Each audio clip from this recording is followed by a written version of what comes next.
Hello friends. LIC ने आज अपने क्वार्टर फोर के रिजल्ट मार्केट क्लोज होने के बाद डिक्लेयर किए, तो उसे डिटेल में समझ लेते हैं। वैसे आज की बोर्ड मीटिंग में कंपनी ने 12 रुपीज का डिविडेंड भी डिक्लेयर किया है। तो चलिए आगे बढ़ते और नंबर देख लेते हैं। ये जो नंबर्स है वो स्टैंड अलोन नंबर्स है और वैल्यू करोड़ में है। शुरुआत में नेट प्रीमियर इनकम देख लेते हैं। तो मार्च क्वार्टर में नेट प्रीमियर इनकम रहा है 1,47,585 करोड़ का। वही लास्ट ईयर मार्च क्वार्टर में 1,52,293 करोड़ का नेट प्रीमियर इनकम रहा था। और दिसंबर क्वार्टर में 1,06,891 करोड़ का नेट प्रीमियर इनकम रहा था। यहाँ पर अगर ईयर ऑन ईयर बेसिस देखेंगे तो हमें 3% का फॉल देखने को मिल रहा है, लेकिन क्वार्टर ऑन क्वार्टर बेसिस पर 38% का इंक्रीज देखने को मिल रहा है। वैसे मार्केट में जी बिजनेस का अनुमान था लगभग 1,48,300 करोड़ का। उससे हल्का कमजोर नेट प्रीमियर इनकम हमें इस क्वार्टर में देखने को मिल रहा है। अब टोटल इनकम देख लेते हैं। तो टोटल इनकम रहा है मार्च क्वार्टर में 2,41,625 करोड़ का। वही लास्ट ईयर मार्च क्वार्टर में 2,50,923 करोड़ का टोटल इनकम रहा था। और दिसंबर क्वार्टर में 2,01,994 करोड़ के आसपास टोटल इनकम रहा था।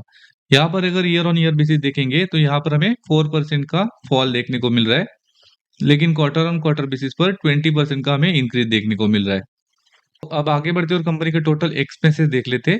तो कंपनी के टोटल एक्सपेंसेस रहे मार्च क्वार्टर में 2,22,805 करोड़ के। वही लास्ट ईयर मार्च क्वार्टर में 2,38,091 करोड़ के आसपास टोटल एक्सपेंसेस रहे थे। और दिसंबर क्वार्टर में 1,91,042 करोड़ के आसपास टोटल एक्सपेंसेस रहे थे। ओवरऑल अगर एक्सपेंसेस देखेंगे इस क्वार्टर में तो अच्छा खासा कंट्रोल देखने को मिल रहा है। अब आगे बढ़ते हुए कंपनी का प्रॉफिट देख लेते हैं। तो कंपनी का प्रॉफिट रहा है मार्च क्वार्टर में 19,013 करोड़ के आसपास। वही लास्ट ईयर मार्च क्वार्टर में 13,763 करोड़ के आसपास प्रॉफिट रहा था। और दिसंबर क्वार्टर में 11,056 करोड़ का प्रॉफिट रहा था। यहाँ पर अगर ईयर ऑन ईयर बेसिस देखेंगे तो हमें अच्छा खासा 38% का इंक्रीज देखने को मिल रहा है। वही क्वार्टर ऑन क्वार्टर बेसिस पर 72% का इंक्रीज देखने को मिल रहा है। यानी कि जो एक्सपेंसेस में कंट्रोल कंपनी ने किया है इस क्वार्टर में, उसके वजह से नेट प्रॉफिट इंक्रीज होते हुए हमें देखने को मिल रहा है। वैसे मार्केट में जी बिजनेस का अनुमान लगभग 14,800 करोड़ का था, तो उससे बेटर हमें नेट प्रॉफिट इस क्वार्टर में देखने को मिल रहा है। अब आगे बढ़ते और कंपनी का ईपीएस और सॉल्वेंसी रेशियो देख लेते। तो शुरुआत में सॉल्वेंसी रेशियो देख लेते। तो मार्च क्वार्टर में सॉल्वेंसी रेशियो रहा है 2.11। वही लास्ट ईयर मार्च क्वार्टर में 1.98 यानी कि 198% रहा था। और दिसंबर क्वार्टर में 2.02 यानी कि 202% रहा था।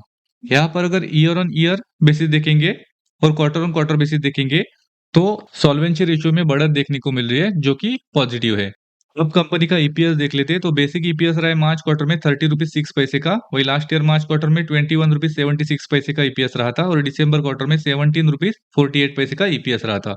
यहाँ पर भी ईपीएस में ईयर ऑन ईयर और क्वार्टर ऑन क्वार्टर बेसिस पर इंक्रीज देखने को मिल रहा है, जो कि पॉजिटिव है।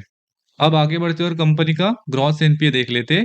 तो कंपनी का ग्रॉस एनपीए रहा है मार्च क्वार्टर में 1.46%। वही लास्ट ईयर मार्च क्वार्टर में 2.01% रहा था। और दिसंबर में 1.64% रहा था। यहाँ पर ग्रॉस एनपीए में अगर ईयर ऑन ईयर और क्वार्टर ऑन क्वार्टर बेसिस देखेंगे तो कमी देखने को मिल रही है, जो कि पॉजिटिव है।